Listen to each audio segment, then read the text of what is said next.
Big boss Marathi season 6 मधील ढासू खेळाडू आणि जंटलमॅन खेळाडू म्हणजेच राकेश बापट यांनी मोडलेली आहे सर्व स्पर्धकांची कंबर आणि सगळ्या स्पर्धकांना आणलेले आहेत नाके 9। तर मित्रांनो, राकेश बापट यांनी असा कोणता त्रास दिलेला आहे की सगळे स्पर्धक राकेशला कंटाळून गेलेले आहे। या व्हिडिओमध्ये मी तुम्हाला सगळं सांगणार आहे।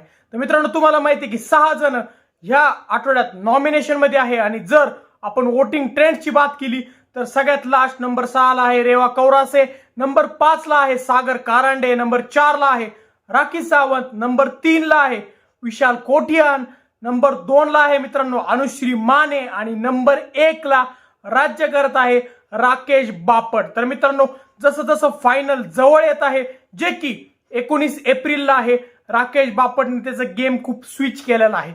आधी राकेश बापट खूप माइल्ड दिसत होता, शांत दिसत होता आणि जे वोटिंग ट्रेंड्स असायचे, जर वोटिंग मध्ये तन्वी आणि राकेश हे दोघं जर असले तर तन्वी ही कायम 1 नंबरला असायची आणि तन्वी आणि राकेशच्या वोटिंग मध्ये पण बराच डिफरन्स असायचा। पण मित्रांनो, ज्या दिवशीपासून विशाल आणि राकेश यांचे मोठे वाद झाले, ज्यामध्ये राकेशचे पर्सनल मुद्दे तिथे निघले, त्यानंतर मित्रांनो राकेशने जो गेम शिफ्ट केलेला आहे जेंटलमॅन पासून ते धुरंधर पर्यंत, तर त्यावेळी मित्रांनो सगळ्या स्पर्धकांचं कंबर मोड त्याने केलेली आहे। कारण की राकेश बापट याला सिंगल साइडली खूप जबरदस्त वोटिंग पडत आहे, जी की जर तन्वी सोबत कंपेअर केली तरी पण तन्वीचा तो पुढे जात आहे। त्यामुळे मित्रांनो सर्व स्पर्धकांना मागे टाकून त्यांची कंबर मोडलेली आहे राकेश बापटने। तर मित्रांनो, तुम्हाला काय वाटतं की जर असंच चालू राहिलं तर Rakesh Bapat big boss Marathi season 6 चे विनर बनतील की नाही? तुम्हाला काय वाटतं आम्हाला कमेंट सेक्शन मध्ये सांगा।